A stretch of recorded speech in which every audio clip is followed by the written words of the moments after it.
Hoy os voy a leer un relato de Lovecraft titulado El color que cayó del cielo, del cual, por cierto, se estrenó una película el año 2019, protagonizada por Nicolas Cage y de los mismos productores de Mandy y de Prisioneros de Ghostland.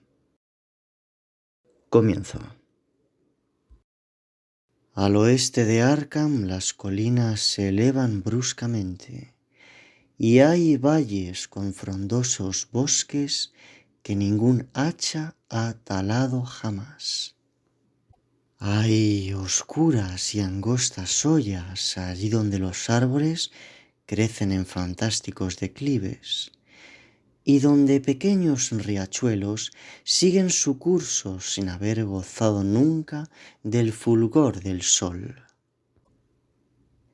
En las laderas menos empinadas hay granjas, antiguas y rocosas, cuyas casas recubiertas por el musgo encierran eternamente los viejos secretos de Nueva Inglaterra al abrigo de grandes salientes. Pero ahora están vacías. Las amplias chimeneas empiezan a derrumbarse y los muros de piedra se tambalean peligrosamente bajo los inclinados tejados a la holandesa. Los antiguos habitantes se han marchado y a los extranjeros no les gusta vivir allí. Los franco-canadienses lo han intentado, los italianos lo han intentado y los polacos han venido y se han ido. No se debe a nada que pueda verse, oírse o tocarse, sino a algo que se imagina. No es un buen lugar para imaginarse cosas, y por la noche no proporciona dulces sueños. Tal vez sea esto lo que mantenga alejados a los extranjeros, pues el viejo Amy Pierce nunca les ha contado nada de lo que recuerda acerca de los días extraños. Amy, que está un poco trastornado desde hace años, es el único que aún permanece allí o que aún habla de los días extraños. Y se atreve a hacerlo porque su casa está muy cerca de los descampados y los concurridos caminos que llevan a Arkham. En otra época hubo una carretera que discurría a lo largo de las colinas y los valles, atravesando en línea recta el actual páramo maldito. Pero la gente dejó de utilizarla y fue necesario trazar una nueva carretera mucho más hacia el sur. Aún pueden encontrarse huellas de la antigua entre la maleza de una vegetación recobrada, y algunas de ellas indudablemente permanecerán incluso cuando la mitad de las depresiones hayan sido inundadas para el nuevo embalse. Los frondosos bosques serán talados y el páramo maldito dormitará a gran profundidad bajo las aguas azules, cuya superficie reflejará el cielo y ondulará a la luz del sol. Y los secretos de los días extraños se confundirán con los secretos de las profundidades. Se confundirán con la leyenda del antiguo océano y todos los misterios de la tierra primitiva. Cuando me interné en las colinas y valles a fin de supervisar el terreno para el nuevo embalse, me dijeron que era un lugar malo.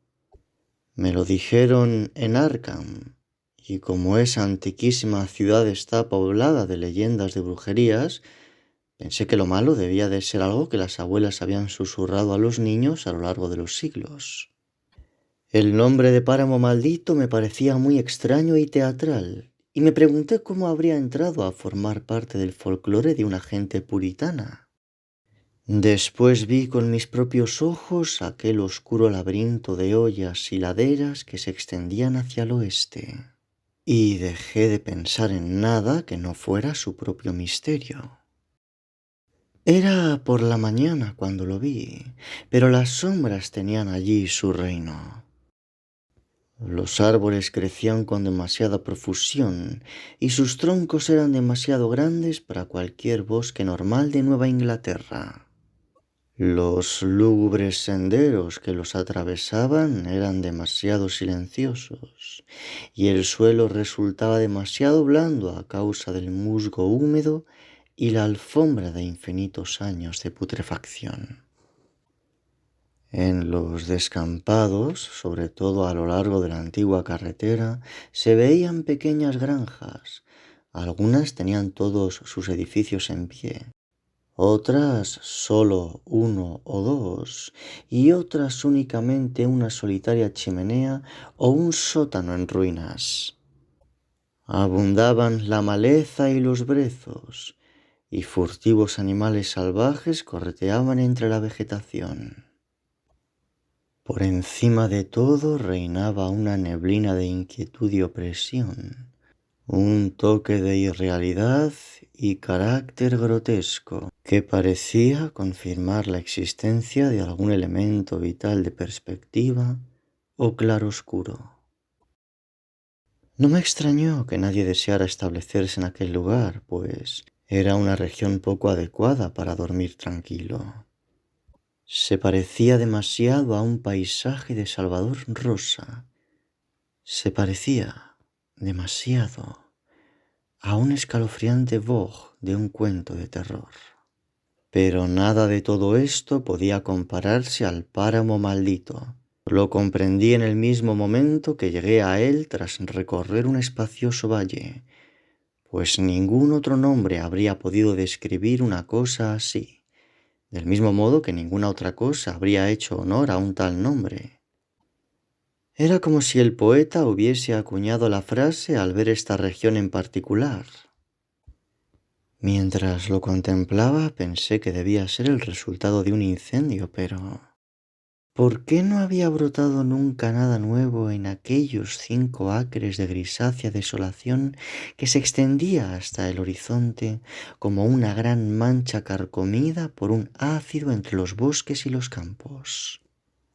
Se hallaba principalmente al norte de la antigua cinta de la carretera, pero también invadía un poco del otro lado. Sentí una extraña repugnancia al pensar en acercarme, pero al final lo hice así porque mi trabajo me obligaba a ello. No había vegetación de ninguna clase, sino únicamente un fino polvo o ceniza gris que el viento parecía incapaz de levantar. Los árboles cercanos estaban enfermos y atrofiados, y muchos troncos muertos yacían junto al borde en estado de putrefacción. Mientras lo atravesaba rápidamente, vi los ladrillos y piedras caídos de una antigua chimenea y un sótano a mi derecha, y las oscuras fauces de un pozo abandonado cuyos vapores estancados hacían extraños juegos con las tonalidades solares. Incluso la larga pendiente de oscuro bosque que había al otro lado era providencial en contraste, y yo dejé de extrañarme acerca de lo que la gente de Arkham murmuraba con temor. No había casas ni ruinas en las cercanías. Incluso en épocas remotas debió de ser un lugar solitario y desértico. Y a la hora del crepúsculo, temeroso de pasar nuevamente por aquel siniestro paraje, regresé a la ciudad dando un largo rodeo por la carretera del sur. Deseé que aparecieran algunas nubes, pues un extraño temor respecto a los profundos vacíos celestiales se había introducido en mi alma. Por la noche pregunté a los ancianos de Arkham acerca del páramo maldito y lo que significaba la frase días extraños que tanto murmuraban evasivamente. Sin embargo, no logré obtener una respuesta concreta, a excepción de que todo el misterio era mucho más reciente de lo que yo había supuesto. No era algo que perteneciera a las viejas leyendas, sino una cosa que había tenido lugar durante la vida de los que hablaban. Había ocurrido en los años 80 y una familia entera desapareció o fue asesinada. Ninguno de mis informadores se mostró más preciso y, como todos me aconsejaron que no prestara atención a los necios relatos del viejo Amy Pierce, fui a su encuentro a la mañana siguiente. Tras enterarme de que vivía solo en una antigua casita medio en ruinas, allí donde los árboles empezaban a levantarse en gran profusión. Era un lugar siniestro, y ya despedía el débil hedor a miasmas característico de todos los edificios demasiado antiguos. Solo después de golpear fuertemente la puerta conseguí despertar al anciano, y cuando éste entreabrió el portal me di cuenta de que no se alegraba de verme. No era tan enclenque como me había imaginado, pero sus ojos tenían una mirada extraña, y sus descuidadas prendas y barba blanca le conferían un aspecto muy fatigado y miserable.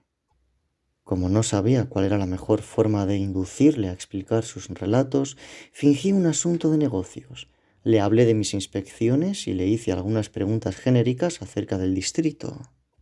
Era mucho más inteligente y culto de lo que me habían hecho suponer, y antes de que me diera cuenta ya había captado tanta parte del asunto como cualquier otro de los hombres con los que yo había hablado en Arkham. No se parecía a los demás campesinos de las zonas que iba a ocupar el embalse.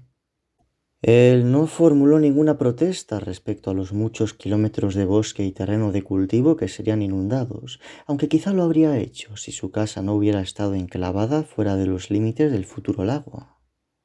Lo único que demostró fue alivio, alivio frente al destino de los oscuros valles a través de los cuales había vagado durante toda su vida. Estarían mejor bajo las aguas, mucho mejor desde los días extraños. Y tras esta declaración, su voz se convirtió en susurros mientras su cuerpo se inclinaba hacia adelante y el dedo índice de su mano derecha señalaba temblorosa e impresionantemente. Fue entonces cuando oí el relato, y mientras la ronca voz divagaba, me estremecí una y otra vez a pesar del día veraniego. A partir de entonces iba a acordarme muchas veces de aquel hombre que reconstruyó puntos científicos sobre la base de unas charlas universitarias oídas hacía tiempo, y saltó por encima de los huecos que su sentido de la lógica y continuidad no podían explicar. En cuanto hubo terminado, dejé de extrañarme de que su mente se hubiera desequilibrado un poco o de que los habitantes de Arkham no quisieran hablar acerca del páramo maldito. Regresé apresuradamente a mi hotel antes de la puesta del sol, pues no deseaba que las estrellas me sorprendieran en los descampados. Y al día siguiente volví a Boston para renunciar al trabajo. No me sentía capaz de ver nuevamente aquel lúgubre caos de bosques y laderas, ni de enfrentarme otra vez con aquel grisáceo páramo maldito, donde se abría la negra boca del pozo junto a los ladrillos y piedras derruidos. El embalse no tardará en construirse, y los antiguos secretos reposarán para siempre bajo las profundas aguas cristalinas. Pero creo que ni siquiera entonces me atreveré a visitar de noche esa región, por lo menos siempre que luzcan las estrellas, y absolutamente nada podrá inducirme a beber la nueva agua corriente de la ciudad de Arkham. Según el viejo Amy, todo empezó con el meteorito. Antes de esa época no había habido ninguna leyenda desde los juicios por brujería, e incluso entonces aquellos bosques occidentales no eran ni la mitad de temidos que la pequeña isla del Miskatonic, donde el diablo hacía su aparición junto a un curioso altar de piedra más viejo que los indios. Aquellos bosques no estaban embrujados, y su fantástica penumbra nunca fue considerada temible hasta los días extraños. Después se produjeron aquella nube blanca, la cadena de explosiones en el aire y la columna de humo por encima del valle rodeado de bosques. Y por la noche todo Arkham oyó la gran roca que cayó del cielo y se posó en el suelo junto al pozo de la granja de Nahum Garner. Su casa se levantaba en el lugar donde más tarde se extendería el páramo maldito, la casa encalada de Nahum Garner en medio de fértiles jardines y huertos. Nahum había bajado a la ciudad para hablar a la gente acerca de la piedra y se detuvo en casa de Amy Pierce antes de llegar. Amy tenía entonces 40 años y todos los sucesos extraños estaban fuertemente arraigados en su mente. Él y su esposa, junto con 3 catedráticos de la Universidad Miskatonic que se personaron en el lugar, Fueron a la mañana siguiente a ver el misterioso objeto procedente de un espacio estelar desconocido, y se extrañaron de que Nahum lo hubiese calificado de enorme el día anterior. Nahum declaró que había disminuido de tamaño, mientras señalaba el gran montículo de color pardo que se veía sobre la tierra blanda y la hierba carbonizada cerca del arcaico cigüeñal del pozo enclavado en el jardín. Pero los sabios replicaron que las piedras no disminuyen de tamaño. Seguía desprendiendo calor y Nahum afirmó que había brillado tenuemente a lo largo de la noche. Los catedráticos la golpearon con un martillo geológico y descubrieron que era insólitamente blanda. En realidad era tan blanda que parecía de plástico, y no les resultó difícil tomar una muestra para analizar en la universidad. Se la llevaron en un viejo cubo que Nahum les prestó, ya que incluso un pedazo tan pequeño se resistía a enfriarse. Durante el viaje de regreso se detuvieron en casa de Amy para descansar y se mostraron sumamente desconcertados cuando la señora Pierce observó que el fragmento seguía reduciéndose y quemando el fondo del cubo. La verdad es que no era muy grande, pero tal vez hubieran tomado una muestra más pequeña de lo que creían. Al día siguiente, todo esto sucedió en junio de 1882, los catedráticos se pusieron nuevamente en camino con una nueva dosis de excitación. Al pasar por casa de Amy le dijeron que la muestra había sufrido inexplicables transformaciones, desapareciendo completamente al meterla en un vaso de laboratorio. El vaso también desapareció y los científicos recalcaron la afinidad de la extraña piedra con el silicio. Había actuado de forma absolutamente increíble en el laboratorio. No hizo nada ni despidió gases de ningún tipo cuando la calentaron sobre carbón. Dio un resultado negativo frente a la gota de bórax y pronto reveló su carácter no volátil a cualquier temperatura, incluida la del soplete oxídrico. En el yunque parecía sumamente maleable y en la oscuridad era muy luminosa. A causa de su obstinada resistencia a enfriarse, pronto sumió a toda la facultad en un estado de verdadera excitación, y cuando se la calentó frente al espectroscopio y desplegó unas franjas brillantes distintas de todos los colores conocidos del espectro normal, se habló de nuevos elementos, extrañas propiedades ópticas y otras cosas que los científicos desorientados suelen decir cuando se enfrentan con lo desconocido. Debido a su calor, la analizaron en un crisol con todos los reactivos posibles. El agua no hizo nada. El ácido clorhídrico tampoco. El ácido nítrico e incluso el agua regia se limitaron a salpicar su tórrida invulnerabilidad. A mí mostró cierta dificultad para acordarse de todas esas cosas, pero reconoció algunos disolventes cuando yo se los mencioné en el orden de utilización habitual. Estaba el amoníaco y la sosa cáustica, el alcohol y el éter, el nauseabundo disulfuro carbónico y muchos otros, pero aunque el peso disminuía gradualmente con el transcurso de los días y el fragmento parecía enfriarse ligeramente, ningún cambio en los disolventes señalaba que hubieran atacado la sustancia. Sin embargo, resultaba indudable que se trataba de un metal. En primer lugar, era magnético, y tras su inmersión en los disolventes ácidos aparecieron ligeros indicios de las figuras Mittmanstatten halladas en el hierro meteórico. Cuando el enfriamiento se hizo considerable, las pruebas se llevaron a cabo en recipientes de cristal, y fue en un vaso de cristal donde dejaron todas las astillas resultantes del fragmento original a lo largo del trabajo. Al día siguiente, tanto las astillas como el vaso habían desaparecido sin dejar rastro, y solo una circunferencia carbonizada en el estante de madera donde se hallaban atestiguaba su anterior presencia. Los científicos contaron todo esto a Amy al pasar por su casa, y éste les acompañó una vez más a ver el pétreo mensajero de las estrellas, aunque en esta ocasión su esposa no fue con ellos. Ya nadie podía dudar respecto a la disminución de su tamaño, y ni siquiera los escépticos catedráticos vacilaron ante lo que vieron. En torno al pozo solo había un espacio vacío, excepto en los lugares donde la tierra se había hundido, y mientras que el día anterior la roca medía más de 2 metros de diámetro, ahora apenas medía 1,5. Seguía estando caliente y los sabios estudiaron atentamente su superficie mientras extraían un pedazo más grande con la ayuda de un martillo y un cincel. Esta vez lo hicieron a mayor profundidad y al separar la masa más pequeña se dieron cuenta de que el núcleo del objeto no era completamente homogéneo.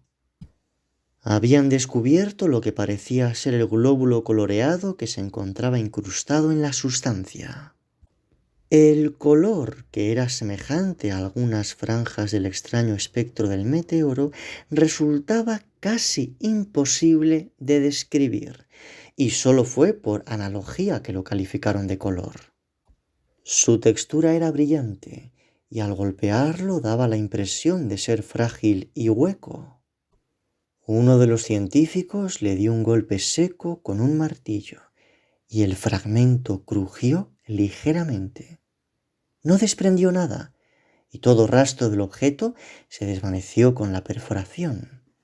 Solo dejó un hueco espacio esférico de unos 7 centímetros de diámetro, y todos creyeron que probablemente se descubrirían otros a medida que la sustancia circundante fuera menguando. Era absurdo hacer suposiciones. Así que tras un inútil intento para encontrar un glóbulo adicional, los buscadores volvieron a marcharse con su nueva muestra, que, sin embargo, resultó tan desconcertante en el laboratorio como la anterior. Aparte de ser casi plástica, caliente, magnética y ligeramente luminosa, de enfriarse al contacto de poderosos ácidos y atacar los compuestos de silicio con la destrucción mutua como resultado, no presentaba otras características identificadoras. Y al término de las pruebas, los científicos universitarios se vieron obligados a reconocer que no podían clasificarla. No era nada perteneciente a esta tierra, sino un pedazo del gran espacio exterior, y como tal tenía unas propiedades desconocidas y obedecía a otras leyes diferentes. Aquella noche hubo una tormenta, y cuando los catedráticos se presentaron en casa de Nahum al día siguiente, fue para sufrir una amarga decepción. La piedra, que era magnética, debía de tener alguna extraña propiedad eléctrica, pues como dijo Nahum, había atraído los rayos con una singular persistencia. 6 veces en el transcurso de una hora, el granjero vio que los rayos caían sobre el surco del jardín. Y cuando la tormenta finalizó, no quedaba más que un hueco irregular junto a la antigua boca del pozo, medio recubierto por la tierra hundida. No se consiguió nada al cavar en la zona, y los científicos verificaron el hecho de una completa desaparición. El fracaso era total. No podían hacer otra cosa más que regresar al laboratorio y someter a nuevas pruebas el menguante fragmento cuidadosamente guardado en plomo. Este fragmento duró una semana, al término de la cual no se había descubierto nada importante sobre él. Cuando desapareció no quedó ni un residuo, y los científicos empezaron a dudar de haber visto realmente con sus propios ojos aquel misterioso vestigio de los abismos exteriores. Aquel aislado y extraño mensaje de otros universos y otros reinos de materia, fuerza y entidad. Como es de suponer, los periódicos de Arkham se ocuparon extensamente del suceso y enviaron a diversos representantes para hablar con Nahum Gardner y su familia. Un diario de Boston también envió a uno de sus periodistas, y Nahum no tardó en convertirse en una especie de celebridad local. Era una persona delgada y afable de unos 50 años, que vivía con su esposa y sus 3 hijos en la fértil granja del valle. Él y Amy se visitaban con frecuencia, igual que sus respectivas esposas, y Amy no tenía más que alabanzas para él después de todos esos años. Parecía ligeramente orgulloso de la atención que había recaído sobre su casa y habló mucho del meteorito durante las semanas siguientes. Aquel julio y agosto fueron muy calurosos y Nahum trabajó duramente en la recolección de heno en su terreno de 10 acres, situado a la otra orilla del arroyo de Chapman, y su carro dejó profundos surcos en los sombríos senderos intermedios. El trabajo le cansó más que años anteriores y él lo atribuyó a la edad. Después llegó la época del fruto y la cosecha. Las peras y manzanas maduraron y Nahum juró que sus huertos nunca habían sido tan prósperos. La fruta alcanzó un tamaño fenomenal y una brillantez desacostumbrada, y una abundancia tal que se necesitó comprar barriles para almacenar la fruta recolectada. Pero con la madurez llegó la más amarga decepción, pues ni una sola pieza de aquellos hermosos frutos era comestible. En el exquisito sabor de las peras y manzanas se había introducido una repugnante acidez que incluso el más pequeño de los mordiscos revelaba.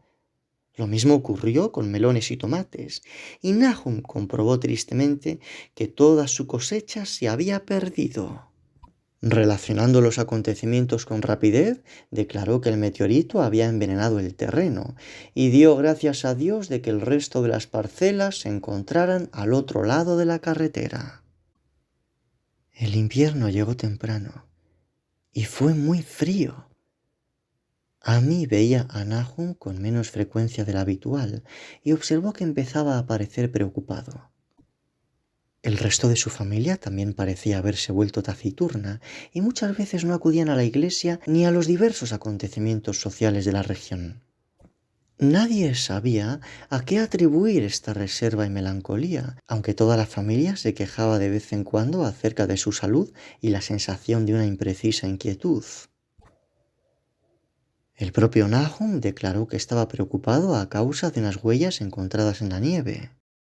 Eran las habituales huellas invernales de ardillas, conejos y zorros, pero el granjero aseguraba que había algo raro en su naturaleza y disposición. No especificó más, pero dio la impresión de creer que no eran tan características de la anatomía y costumbres de las ardillas, conejos y zorros como deberían. Amy escuchó sus explicaciones sin interés hasta una noche en que pasó frente a la casa de Nahum con su trineo al regresar de Clark's Corners. La luna iluminaba los campos y un conejo atravesó la carretera con unos saltos más grandes de lo que Amy o su caballo hubieran querido. Este último estuvo a punto de desbocarse antes de que un firme estirón de las riendas le hiciera detenerse. A partir de entonces, Amy dio más crédito a las historias de Nahum y empezó a preguntarse la razón de que los perros de Garner parecieran tan acobardados y temblorosos por la mañana. Al parecer, casi habían perdido la costumbre de ladrar. En febrero, los muchachos MacGregor de Meadow Hill salieron a cazar marmotas y no lejos de casa de los Garner cobraron una pieza muy especial. Las proporciones de su cuerpo parecían ligeramente alteradas de una extraña forma imposible de describir, y su cara tenía una expresión nunca vista hasta entonces en una marmota. Los muchachos se asustaron y tiraron inmediatamente al animal. Así que los habitantes de la región no tuvieron más evidencia de lo ocurrido que sus grotescos relatos. Sin embargo, los respingos de los caballos cerca de la granja de Nahum eran frecuentes, y no tardó en elaborarse la base para un ciclo de variadas leyendas. La gente aseguraba que la nieve se fundía más rápidamente en torno a la casa de Nahum que en cualquier otro sitio, y a principios de marzo tuvo lugar una extraña conversación en el almacén que Potter tenía en Clark's Corner. Stephen Reese había pasado frente a la granja de los Garner aquella misma mañana y había visto que las coles brotaban del barro junto a los bosques vecinos a la carretera. Tenían una forma monstruosa y el caballo resopló ante un olor que Stephen calificó de absolutamente desconocido. Aquella tarde varias personas fueron a ver los insólitos vegetales y todos convinieron en que tales plantas no eran propias de un mundo normal. Se habló extensamente acerca de la mala cosecha anterior y el rumor de que la tierra de Nahum estaba envenenada corrió de boca en boca. Naturalmente era el meteorito, y acordándose de lo extraña que encontraron esa piedra los hombres de la universidad, varios granjeros fueron a explicarles la situación. Un día, estos hicieron una visita a Nahum, pero como los cuentos fantásticos y el folclore no les merecían demasiada consideración, se mostraron muy reservados en sus deducciones. Las plantas eran realmente singulares, pero todas las coles son más o menos singulares en forma y color. Tal vez algún elemento mineral de la piedra hubiese penetrado en el terreno, pero no tardaría en desaparecer. En cuanto a las huellas y los caballos asustados, esos eran imaginaciones de los campesinos, que un fenómeno como el aerolito no podía dejar de provocar. A las personas serias les resultaba imposible hacer algo en esos casos de chismorreo, pues los supersticiosos aldeanos decían y creían cualquier cosa. De modo que, a lo largo de los días extraños, los científicos se limitaron a mostrar su desprecio. Solo uno de ellos, cuando más de un año y medio después tuvo que analizar 2 ampollas de polvo para una investigación de la policía, se acordó de que el extraño color de aquella col se parecía mucho a las anómalas franjas de luz mostradas por el fragmento de meteorito en el espectroscopio de la universidad y al frágil glóbulo incrustado en la piedra estelar. Al principio, las muestras de este análisis dieron como resultado las mismas extrañas franjas, pero después perdieron esa característica. Los árboles florecieron prematuramente en torno a la casa de Nahum y por la noche se balanceaban de forma siniestra a impulsos del viento. El hijo segundo de Nahum, Tadeus, un muchacho de 15 años, juraba que también se balanceaban cuando no había viento, pero ni siquiera los chismorreos dieron crédito a esa afirmación. No obstante, la inquietud se notaba en el ambiente. Toda la familia Garner adquirió la costumbre de escuchar atentamente, aunque no para oír cualquier sonido que pudieran clasificar. En realidad, esa costumbre era el producto de momentos en que parecían sumirse en la inconsciencia. Desgraciadamente, esos momentos se incrementaron semana tras semana hasta que la gente comentó que algo les pasaba a los muchachos de Nahum. Cuando brotó la saxifragia temprana, se observó que tenía otro extraño color. No era igual que el de la col, pero estaba claramente relacionado con él y era igualmente desconocido para todos aquellos que lo vieron.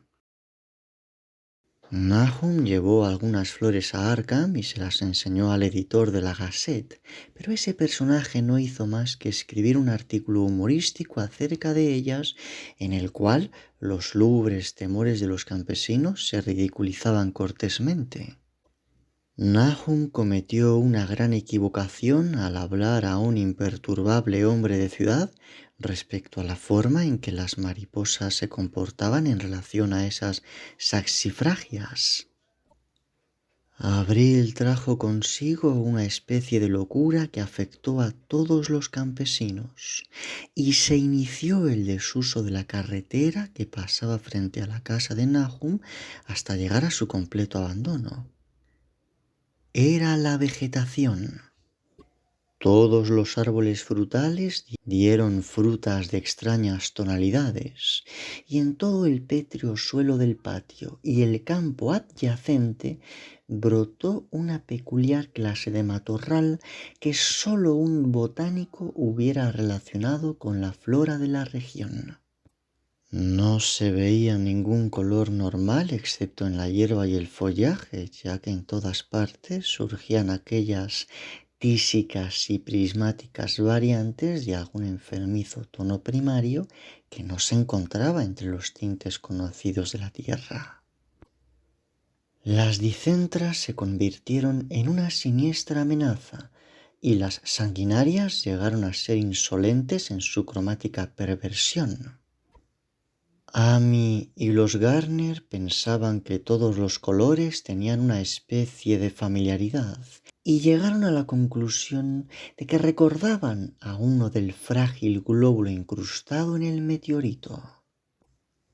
Nahum aró y sembró el campo de 10 acres y el terreno superior, pero no hizo nada en las parcelas que circundaban la casa.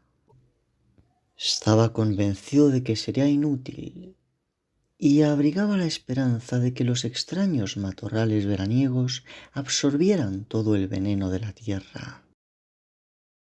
Ya estaba preparado para cualquier cosa y se había acostumbrado a la sensación de una presencia cercana que solo esperaba ser oída.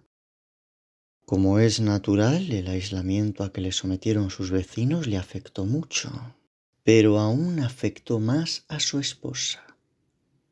Los muchachos lo sobrellevaron mejor, pues iban todos los días al colegio, pero no podían dejar de asustarse frente a los chismorreos. Tadeusz, un adolescente especialmente sensible, era el que más sufría.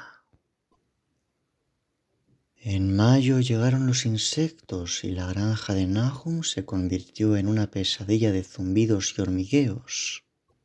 La mayor parte de las criaturas parecía muy singular en su aspecto y movimiento, y sus hábitos nocturnos contradecían toda experiencia anterior.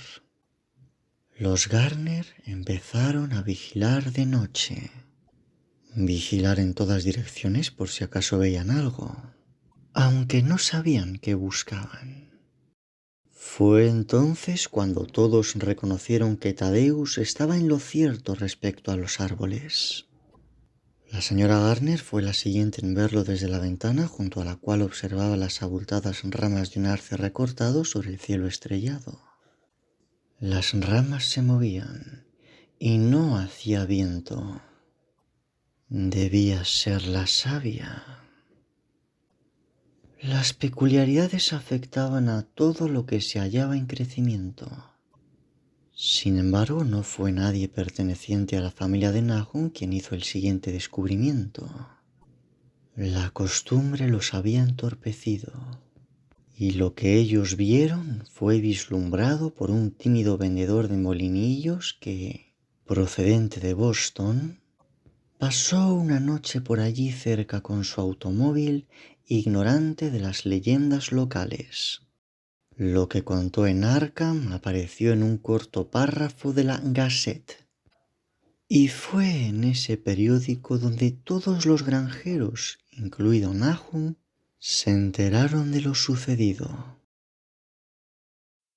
La noche era oscura y los faros daban poca luz. Pero en torno a una granja del valle que todos identificamos como la de Nahum, la oscuridad era menos densa. Una luminosidad mortecina pero nítida parecía surgir de toda la vegetación, hierba, hojas y flores por igual, mientras que en un momento dado una pieza separada de la fosforescencia pareció agitarse furtivamente en el patio del establo. La hierba daba la impresión de no haber sido afectada hasta entonces, y las vacas pastaban libremente en los terrenos cercanos a la casa. Pero hacia finales de mayo la leche empezó a ser mala. Entonces Nahum llevó las vacas a los pastos superiores y cesó el problema. Poco tiempo después, el cambio en la hierba y las hojas se hizo evidente.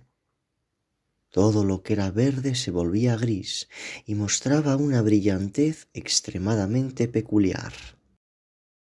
Amy era la única persona que seguía frecuentando el lugar y sus visitas se espaciaban cada vez más. Cuando finalizó el curso escolar, los Garner se hallaron virtualmente aislados del mundo y en algunas ocasiones permitían que Amy comprara lo que necesitaban de la ciudad. Estaban desfalleciendo curiosamente, tanto física como mentalmente, y nadie se extrañó demasiado cuando se supo que la señora Garner se había vuelto loca.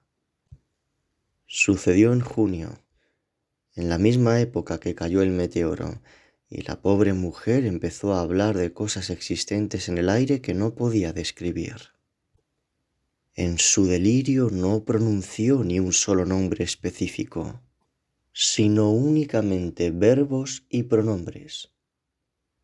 Las cosas se movían, cambiaban y revoloteaban, y unos impulsos que no eran verdaderos sonidos le hacían zumbar los oídos. Se estaban llevando algo. La estaban desposeyendo de algo. Algo horrible se hacía a ella. Alguien tenía que apartarlo. Aquella noche nada estaba inmóvil. Las paredes y las ventanas bailaban. Nahum no la recluyó en el asilo del condado, sino que la dejó vagar por la casa mientras fue inofensiva para sí misma y para los demás. Ni siquiera hizo nada cuando su expresión se transformó. Pero cuando los muchachos comenzaron a asustarse de ella y Tadeus estuvo a punto de desmayarse al ver las caras que ponía, decidió encerrarla en el desván. En julio había dejado de hablar y se arrastraba a cuatro patas, y antes de que finalizara el mes, Nahum se dio cuenta de que desprendía algo de luz en la oscuridad, tal como había observado claramente que ocurría con la vegetación circundante. Fue poco antes de esto cuando los caballos se desbocaron. Una causa desconocida los despertó por la noche y sus relinchos y coces en el establo fueron terribles. Parecía imposible calmarlos. Y cuando Nahum abrió la puerta de las caballerizas, todos los animales salieron de estampida como asustados ciervos salvajes. Se requirió una semana para encontrar a los cuatro, y entonces ya no servían para nada. Todo hacía pensar que se habían vuelto locos, y todos ellos fueron sacrificados por su propio bien. Nahum pidió un caballo a Amy para recoger el heno, pero descubrió que no quería acercarse al establo. Respingaba, se negaba a dar un paso y relinchaba, hasta que al final no tuvo más remedio que llevarlo al patio, mientras los hombres usaban su propia fuerza para aproximar lo suficiente el pesado carro al henal a fin de cargarlo. Y durante todo ese tiempo la vegetación no dejó de volverse gris y quebradiza. Incluso las flores cuyas tonalidades fueran tan extrañas se estaban tornando grisáceas, y la fruta salía gris, pequeña e insípida. Las reinas Margarita y varas de San José florecieron grises y distorsionadas, y las rosas, cinias y malvarrosas del jardín eran tan espantosas que el hijo mayor de Nahum, Cenas, las arrancó. Los abultados insectos fallecieron hacia esa época, incluso las avispas que dejaron la colmena y se refugiaron en el bosque. En septiembre toda la vegetación se convirtió rápidamente en un polvillo gris, y Nahum tuvo miedo de que los árboles murieran antes de que el veneno saliese de la tierra. Su esposa había empezado a sufrir accesos de terroríficos chillidos, y él y los muchachos estaban en un constante estado de tensión nerviosa. Ahora eran ellos los que evitaban a la gente, y cuando se inició el curso los muchachos no fueron a la escuela. Pero fue Amy, durante una de sus raras visitas, quien se dio cuenta de que el agua del pozo ya no era buena. Tenía un gusto repugnante que no era exactamente fétido ni salado, y Amy aconsejó a su amigo que hiciera otro pozo en un terreno más elevado hasta que aquella zona hubiera vuelto a la normalidad. Sin embargo, Nahum hizo caso omiso de esta advertencia, pues ya se había endurecido frente a las cosas extrañas y desagradables. Él y los muchachos continuaron utilizando el envenenado suministro, bebiéndolo tan apática y mecánicamente como tomaban sus escasos y mal cocinados alimentos y hacían sus desagradecidas y monótonas tareas a lo largo de unos días que siempre eran iguales. Todos ellos estaban dominados por una estoica resignación, como si se hallaran en otro mundo y caminasen entre dos hileras de guardias hacia un destino seguro y conocido. Tadeusz se volvió loco en septiembre tras una visita al pozo.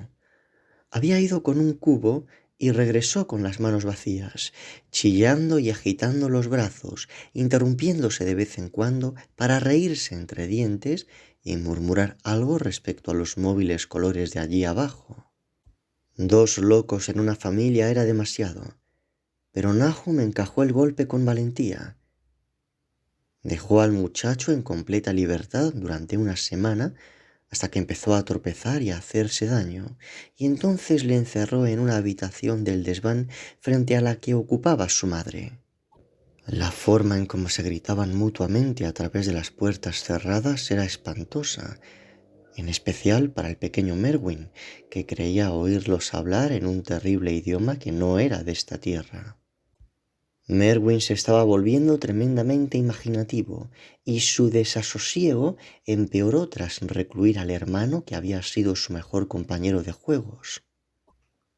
Casi al mismo tiempo se inició la mortandad entre los animales de la granja.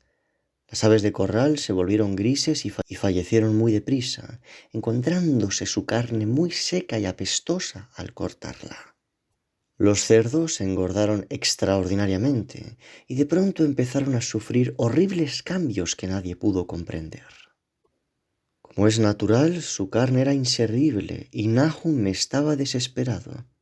Ningún veterinario rural quiso acercarse por allí y el de Arkham se mostró totalmente confundido.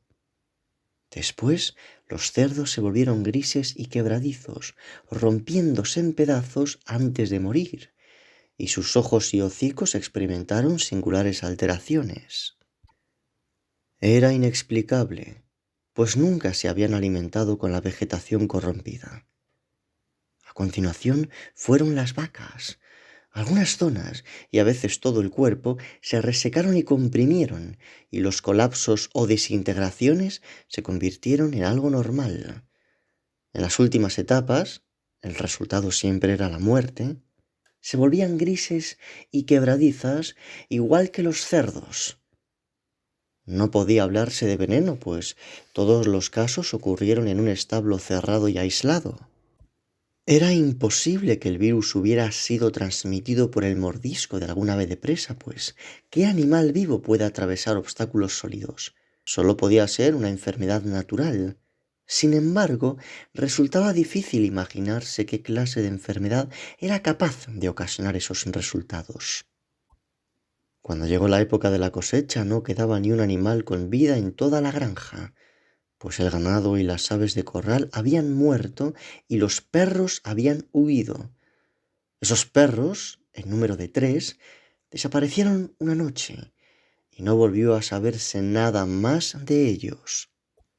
Los 5 gatos se fueron algunas semanas antes, pero su desaparición apenas fue notada, ya que los ratones brillaban por su ausencia y únicamente la señora Garner cuidaba de ellos.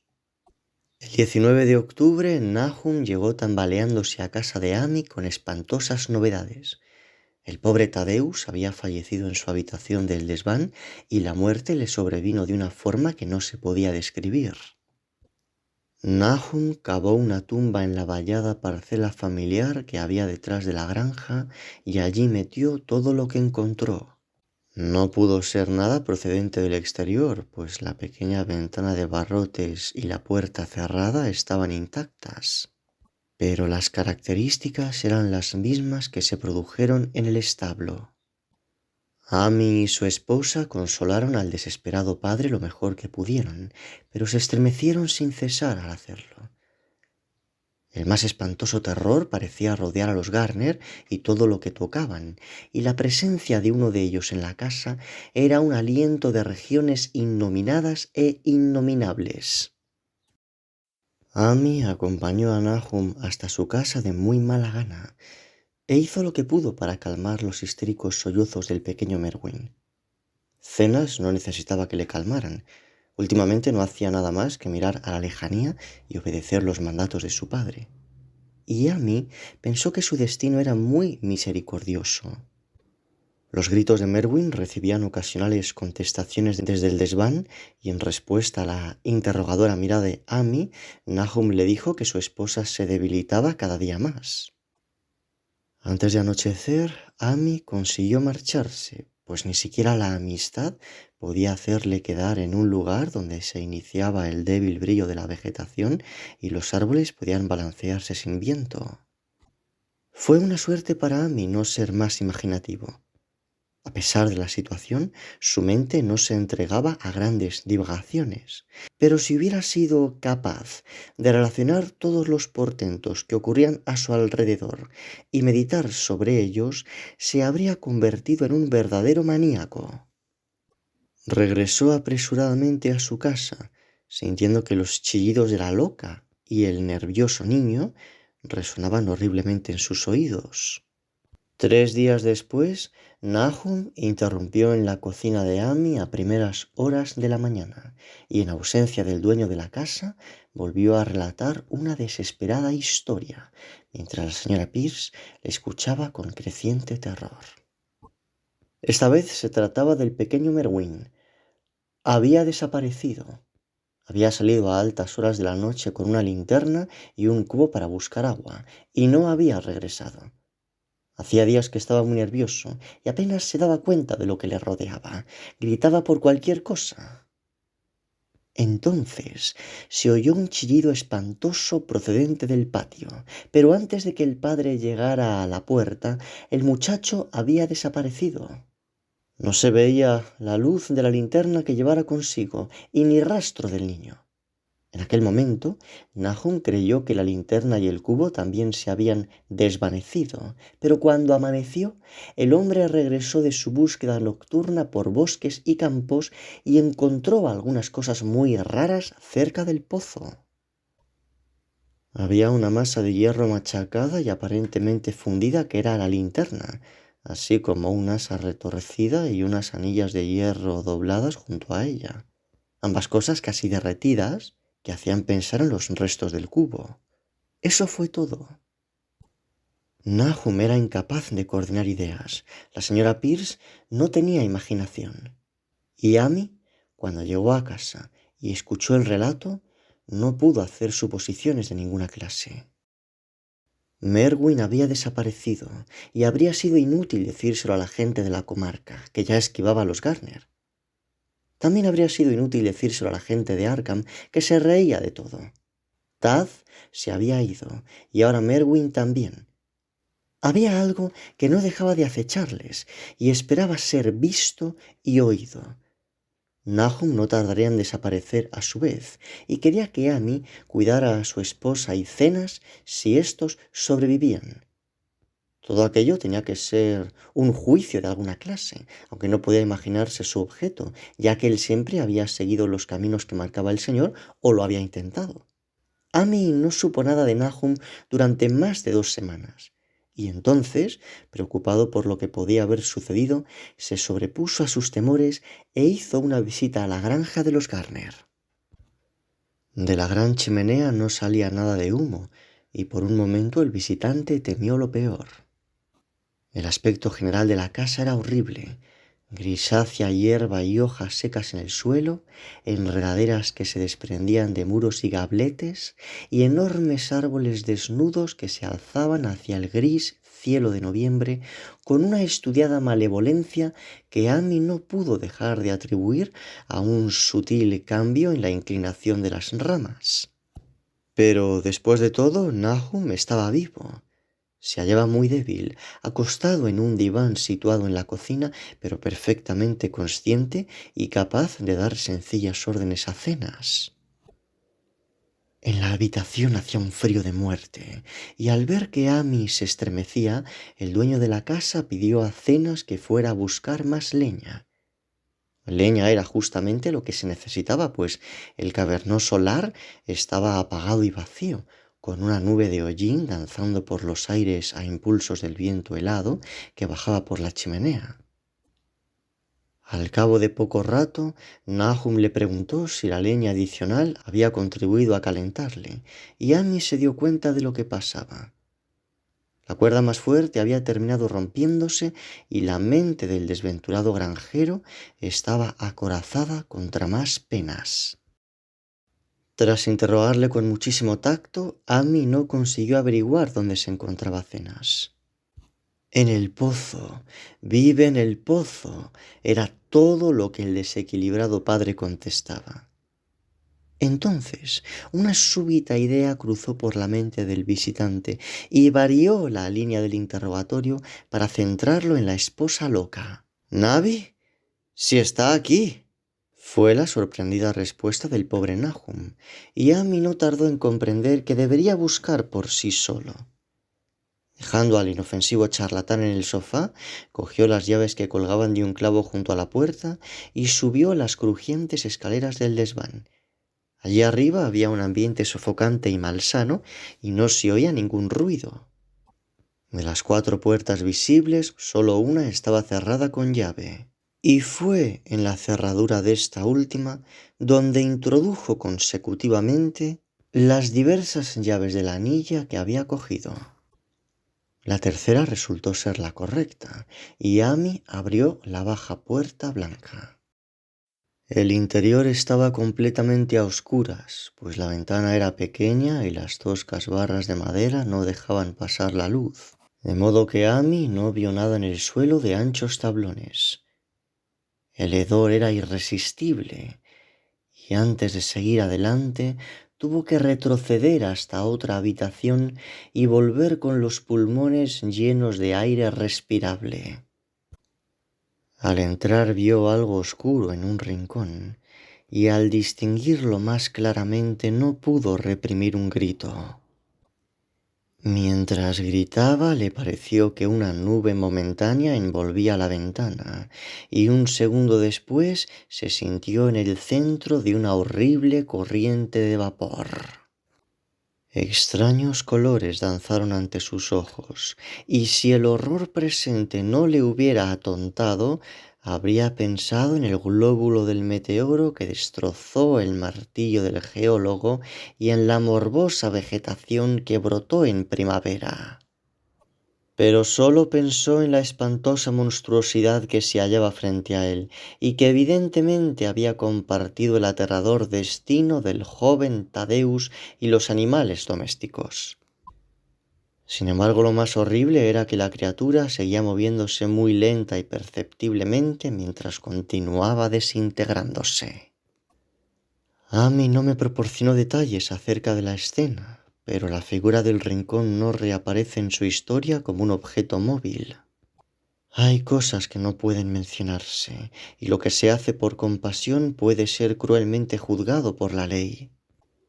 Deduje que en el desván no quedó ningún ser viviente, y pensé que dejar una cosa capaz de movimiento habría sido un hecho tan monstruoso como condenar al tormento eterno a cualquier ser o criatura. Alguien que no fuese un enérgico granjero se habría desmayado o enloquecido, pero Amy salió por aquella puerta blanca totalmente consciente y volvió a cerrar el espantoso secreto en el interior. Tenía que ocuparse de Nahum, necesitaba que le alimentaran y cuidaran, así como que le trasladaran a un lugar donde pudiese ser atendido. Al iniciar el descenso, Amy oyó un ruido sordo en el piso inferior. Incluso le hizo el efecto de percibir un grito ahogado y se acordó nerviosamente del pegajoso vapor que le había rozado en aquella horrible estancia de arriba. ¿Qué presencia podía haber despertado su grito y su entrada? Inmovilizado por un vago temor, siguió oyendo otros ruidos. Le pareció que arrastraban algo pesado, y un sonido terriblemente detestable llegó a sus oídos haciéndole pensar en alguna malvada y nociva especie de succión. Y de pronto, sin saber por qué, recordó lo que había visto en el desván. Dios todopoderoso, qué misterioso mundo irreal era aquel en el que se había introducido. No se atrevió a dar un paso más, ni hacia atrás ni hacia adelante, sino que continuó temblando en el negro recodo de la escalera. Todos los detalles de la escena se grabaron a punta de fuego en su cerebro. Los sonidos, la sensación de pavorosa espera, la oscuridad, los estrechos y empinados escalones, paredes, listones y vigas por igual. Después se oyó el frenético relincho del caballo de Amy atado en el exterior, seguido por el instantáneo ruido de unos cascos que hablaba bien a las claras de una veloz huida. Al cabo de un momento, tanto el caballo como el carro se encontraban fuera del alcance del oído, y el asustado hombre que se hallaba en las oscuras escaleras no pudo imaginarse lo que les había hecho desaparecer. Pero eso no fue todo. Se produjo otro sonido en el exterior, una especie de chapoteo líquido, de agua, seguramente en el pozo. Había dejado a Aero cerca de allí, y una rueda del carro debió chocar con el brocal, y la pálida fosforescencia siguió brillando en aquella detestable madera. Dios santo, qué antigua era la casa. La mayor parte fue construida antes de 1670 y el tejado a la holandesa no más tarde de 1730. En aquel momento se oyó claramente un débil rasgueo en el suelo del piso inferior, y Amy asió con más fuerza el grueso palo que había cogido en el desván por si lo necesitaba. Haciendo acopio de valor, terminó de bajar la escalera y se dirigió intrépidamente hacia la cocina. Pero no llegó a ella, porque lo que buscaba ya no se encontraba allí. Había salido a recibirle, y en cierto modo todavía vivía. Amy no pudo saber si se había arrastrado por sí mismo o si lo hizo ayudado por alguna fuerza externa, pero la muerte le había alcanzado. Todo había sucedido en la última media hora, pero el colapso, el tono grisáceo y la desintegración ya estaban muy avanzados. En todo el cuerpo se observaba una gran fragilidad y algunos trozos secos empezaban a desprenderse. Amy no pudo tocarlos, sino que miró con horror la distorsionada parodia de lo que poco antes fuera una casa. ¿Qué era, Nahum? ¿Qué era?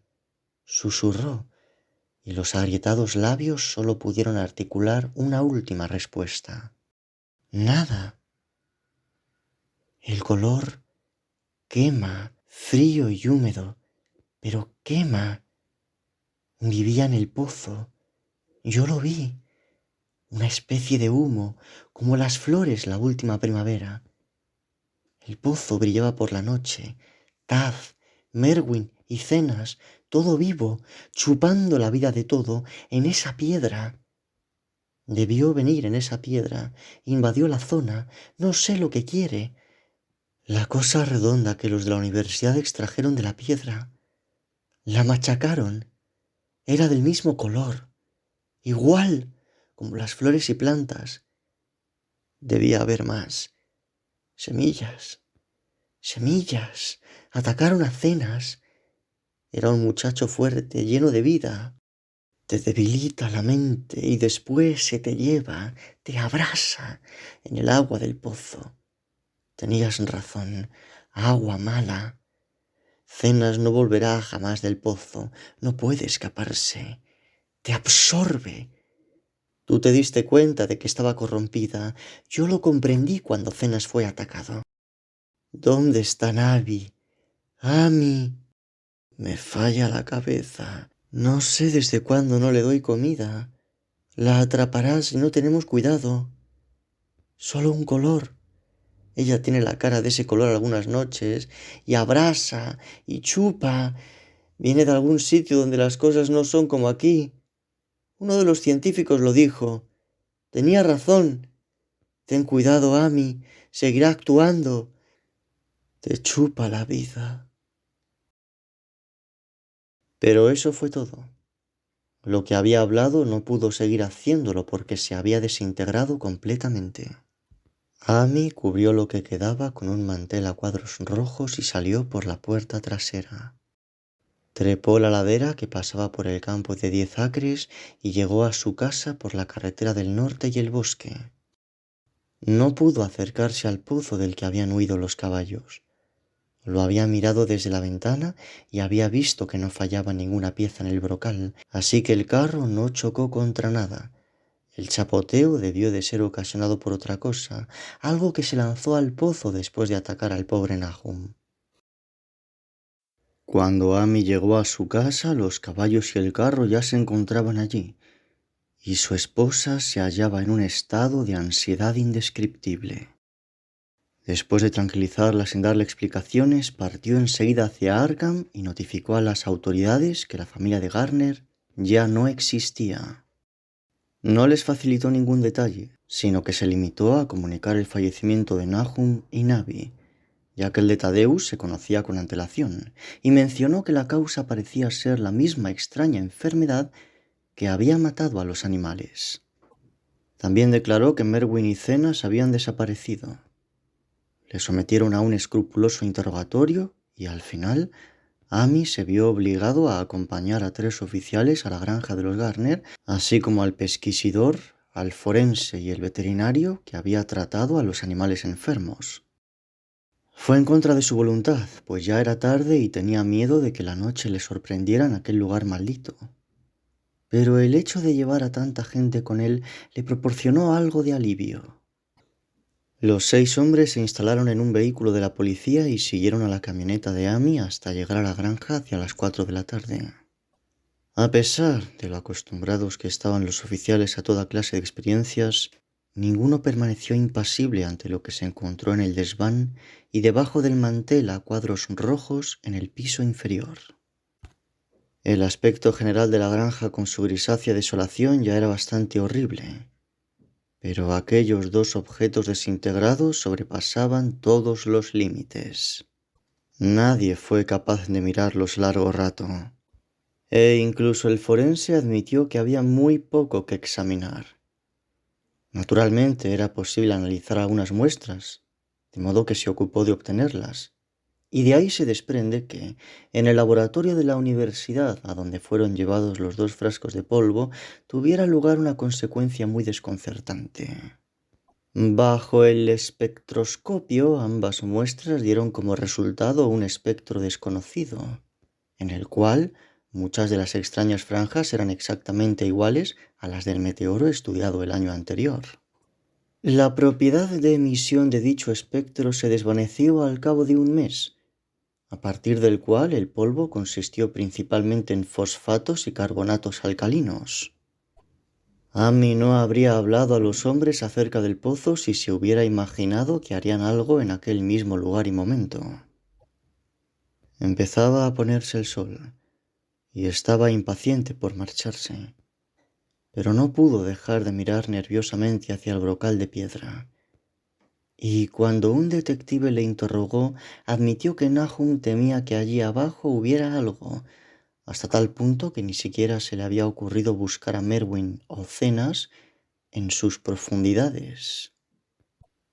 Después de esta declaración se imponía vaciar y explorar el pozo enseguida, así que Amy tuvo que esperar temblando mientras se izaba un cubo de agua tras otro y se lanzaba sobre el encharcado terreno de alrededor. Los hombres olfateaban el líquido con repugnancia y hacia el final se apretaban la nariz para protegerse del fétido olor que surgía del pozo. No fue una tarea tan laboriosa como todos habían creído, ya que el nivel del agua era muy bajo. No hay necesidad de hablar con demasiada exactitud acerca de lo que encontraron. Tanto Merwin como Zenas se hallaban allí, en parte, aunque los vestigios se componían principalmente de esqueletos.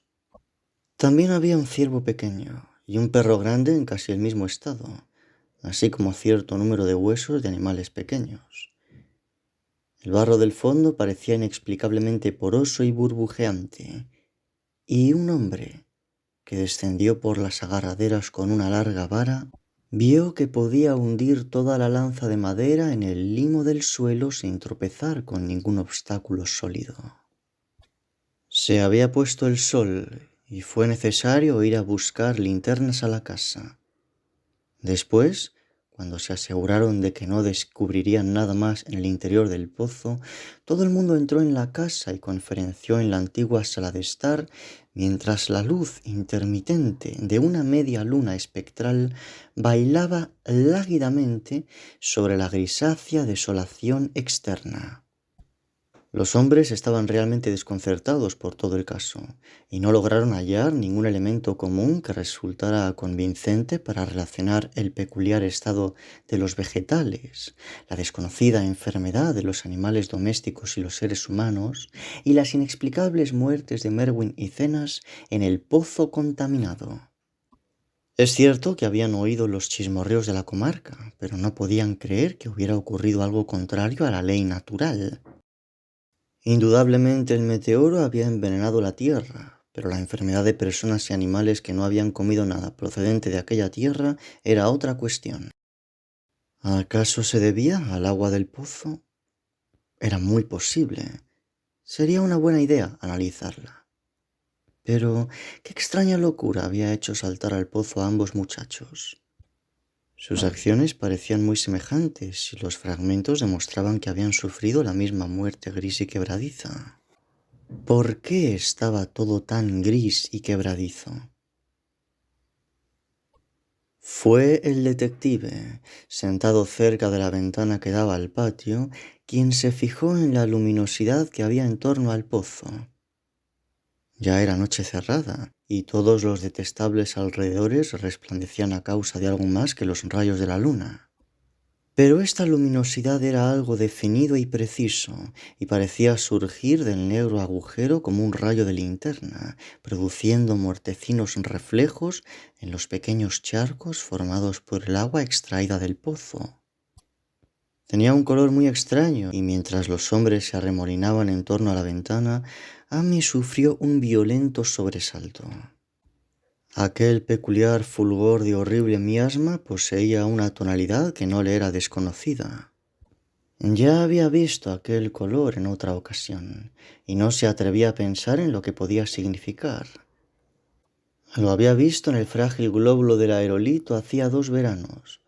Lo había visto en la espantosa vegetación de primavera, y le pareció verlo un instante aquella misma mañana en la pequeña ventana de barrotes de aquella terrible habitación del desván donde habían sucedido tan horribles acontecimientos. Solo apareció un segundo, y una pegajosa y repugnante corriente de vapor pasó junto a él. Y después el pobre Nahum fue atacado por una cosa que era de ese color. Así lo había dicho en sus últimos instantes. Dijo que era como el glóbulo y las plantas. Casi enseguida se produjo la huida del patio y el chapoteo en el pozo, y ahora aquel pozo despedía un pálido e insidioso rayo del mismo tono demoníaco. Es justo reconocer la agudeza mental de Amy, que incluso en aquel momento de tensión reflexionó sobre un punto que era esencialmente científico. No pudo dejar de extrañarle haber sentido la misma impresión ante un vapor vislumbrado durante el día, en el hueco de una ventana recortada sobre el cielo matinal y una emanación nocturna vista en forma de neblina fosforescente sobre el negro y desolado paisaje. No era normal, estaba en contra de la naturaleza, y pensó en las horribles palabras finales de su amigo. Viene de algún lugar donde las cosas no son como aquí. Uno de los científicos lo dijo. Los 3 caballos que aguardaban en el exterior, atados a un par de resecos arbolillos, empezaron a relinchar y patear frenéticamente. El conductor del vehículo hizo ademán de dirigirse hacia la puerta para hacer algo, pero Amy dejó caer una temblorosa mano sobre su hombro. «No salga», murmuró. En todo caso, hay algo que se nos escapa. Nahum dijo que en el pozo vivía una cosa que succiona la vida de las personas y animales.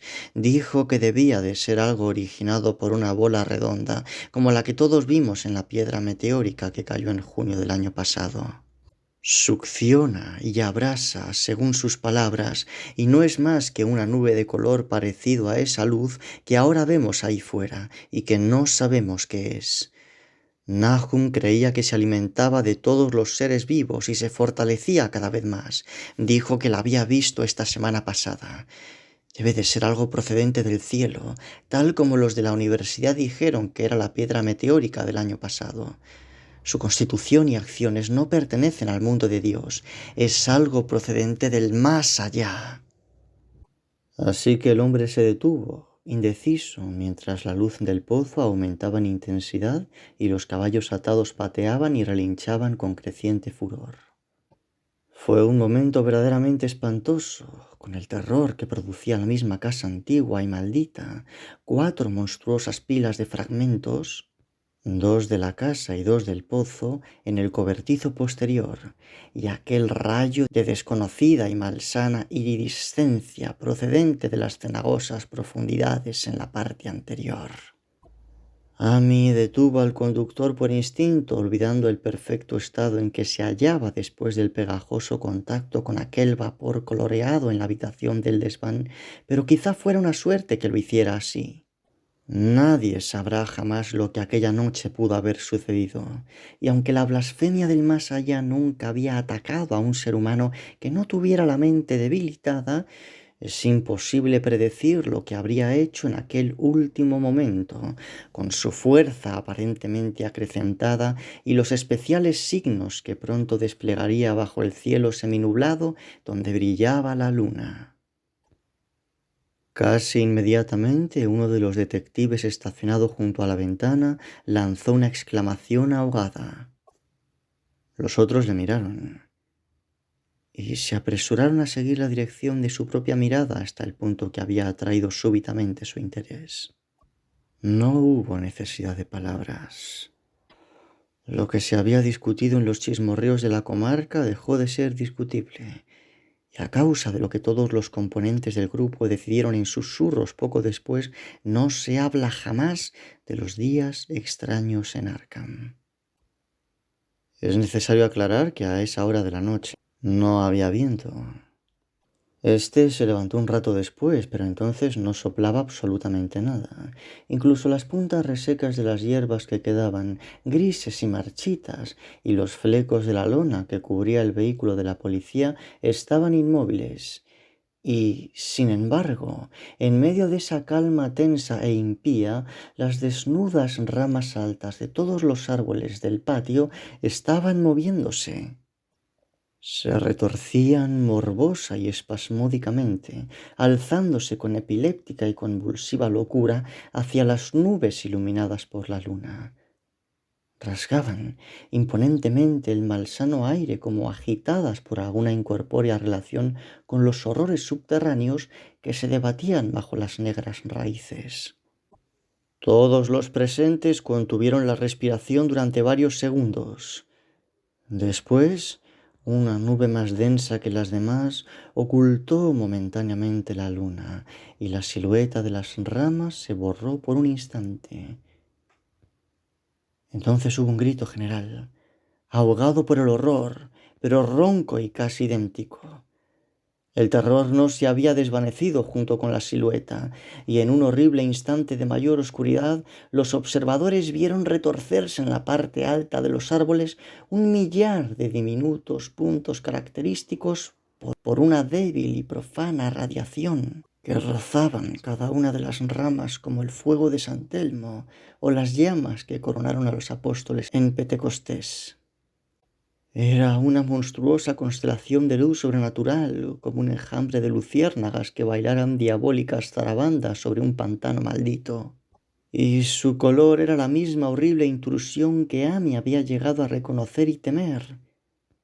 Mientras tanto, El rayo de fosforescencia que surgía del pozo brillaba cada vez más, ocasionando en la mente de los hombres allí reunidos una sensación de fatalidad y anomalía que borraba cualquier imagen que su mente consciente pudiera formar.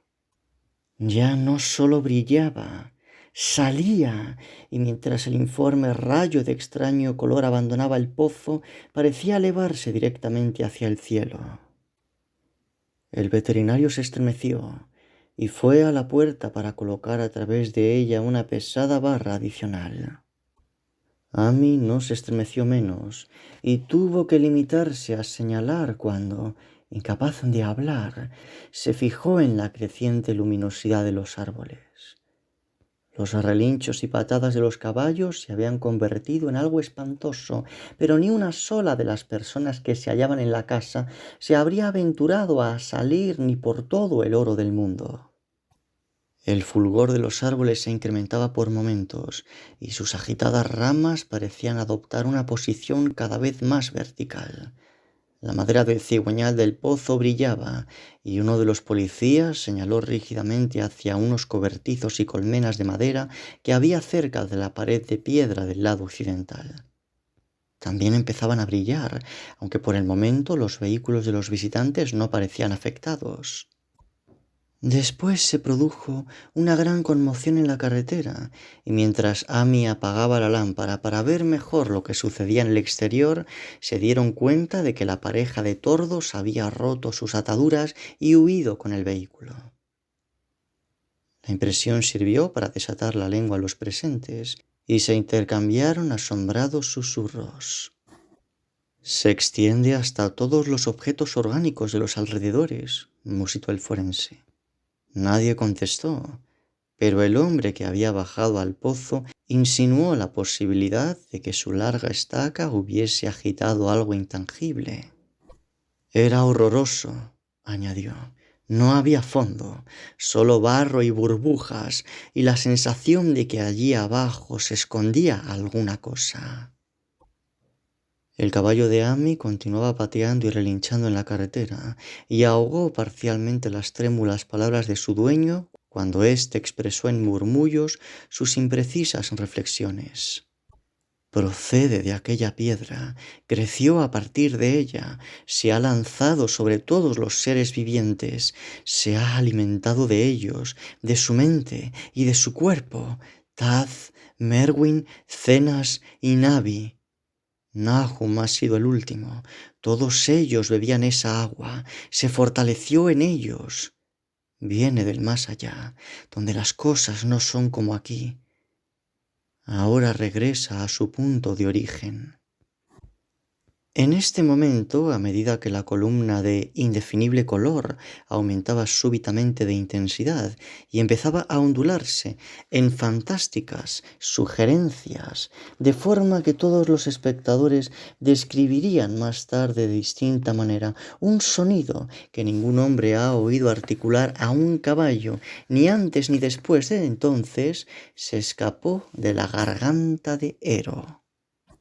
Todas las personas reunidas en aquella oscura sala de estar se taparon los oídos, y Amy se apartó de la ventana con terror y náuseas. Las palabras son incapaces de describirlo. Cuando Amy volvió a mirar, el pobre animal yacía inerte en el suelo entre las astillas resultantes del carro. Esto fue lo que quedó de Ero hasta que lo enterraron al día siguiente.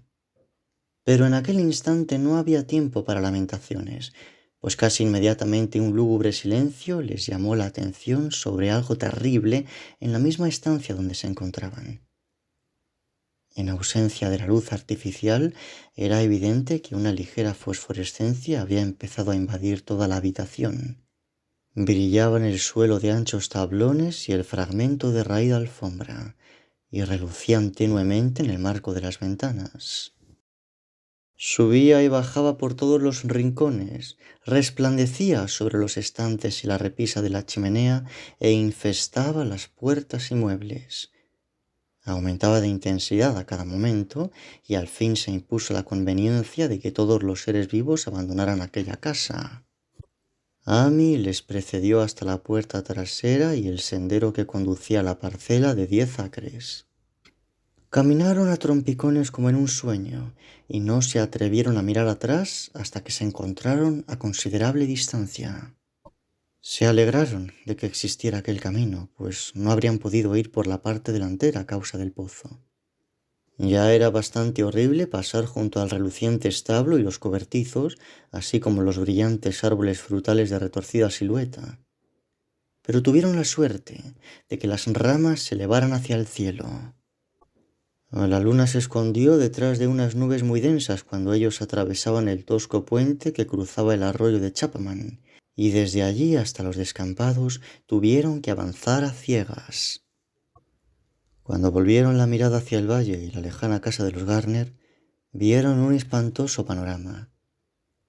Toda la granja brillaba con la horrorosa mezcla de colores desconocidos. Árboles, edificios e incluso la hierba y follaje que no había contraído totalmente la mortal fragilidad grisácea. Todas las ramas se estiraban hacia el cielo, coronadas por lenguas de repugnante fuego, y radiantes cintas de la misma llama monstruosa se arrastraban por los caballetes de la casa, el establo y los cobertizos. Era una escena propia de una visión de Fuseli, y sobre todo el resto imperaba aquel desbordamiento de luminosa informidad, aquel extraño arco iris de misterioso veneno procedente del pozo, que bullía, palpaba, lamía, se estiraba, chisporroteaba y burbujeaba malignamente en su cósmico e irreconocible cromatismo. Entonces, sin previo aviso, el espantoso objeto se alzó verticalmente hacia el cielo como un cohete o meteoro, sin dejar ninguna estela tras de sí y desapareciendo por un hueco redondo y curiosamente regular de las nubes antes de que ninguno de los hombres pudiera articular una sola palabra. Los espectadores no olvidarían jamás aquella visión, y Amy se quedó mirando fijamente las estrellas de cisne, Deneb por encima de las demás, donde el color desconocido se había perdido entre la Vía Láctea. Pero su mirada fue casi inmediatamente atraída hacia la tierra por el crujido del valle. Solo fue esto. Únicamente un crujido de madera, y no una explosión como juraron otros miembros del grupo.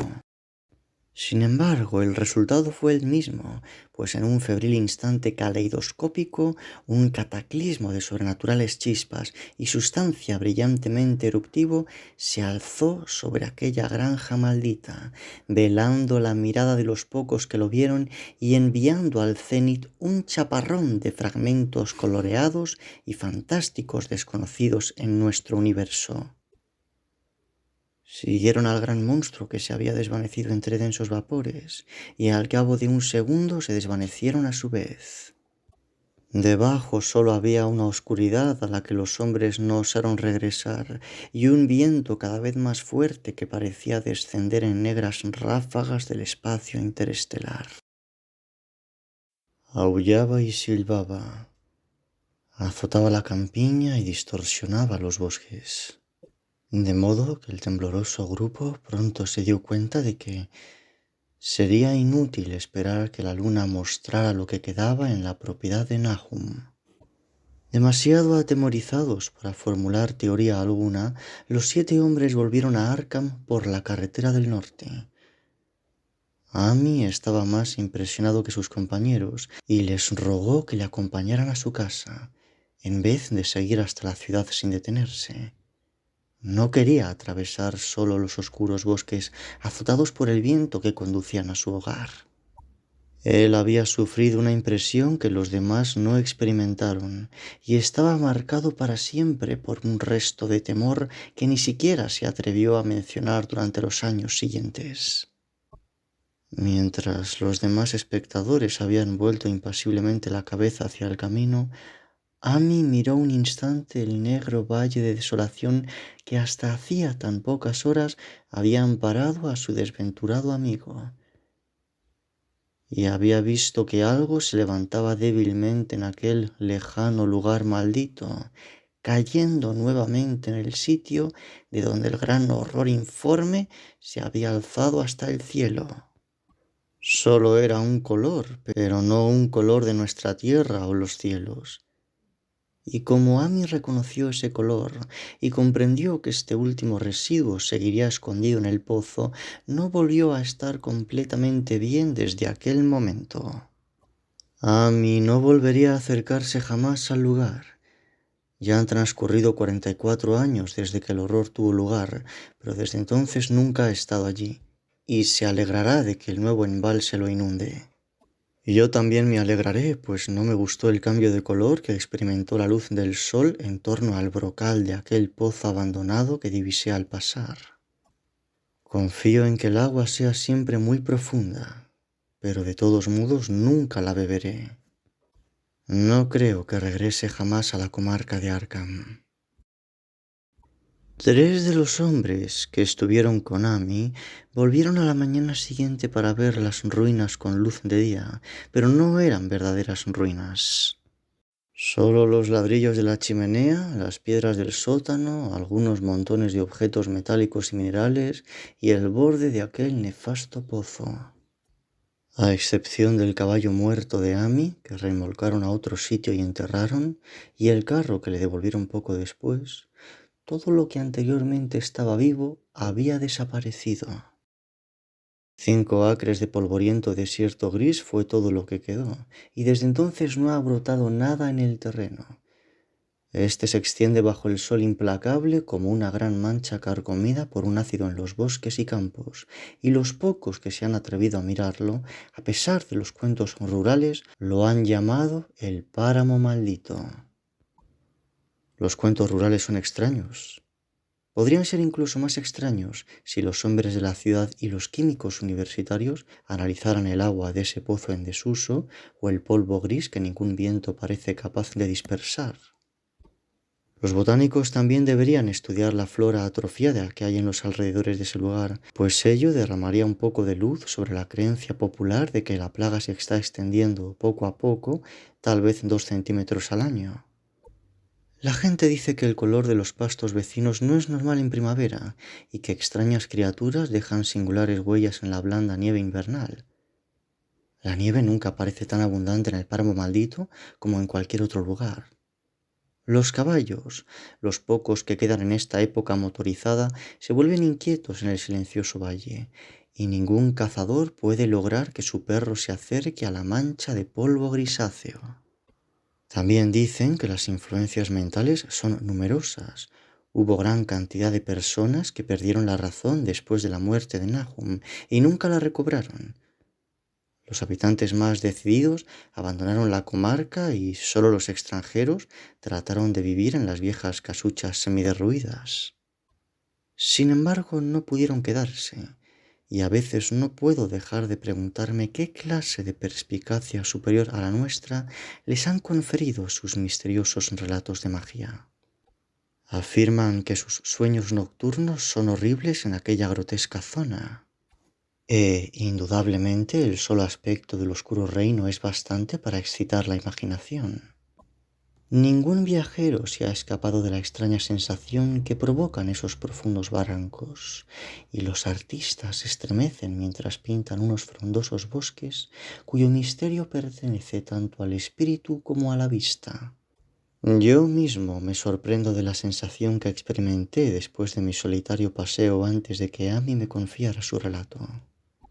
Cuando llegó el crepúsculo deseé vagamente que se formaran algunas nubes, pues en mi alma se había introducido un inexplicable temor frente a los profundos vacíos estelares.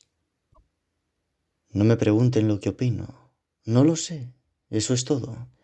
No había nadie más que Amy a quien preguntar, pues los habitantes de Arkham no quieren hablar de los días extraños, y los 3 científicos que vieron el aerolito y su glóbulo de colores han muerto.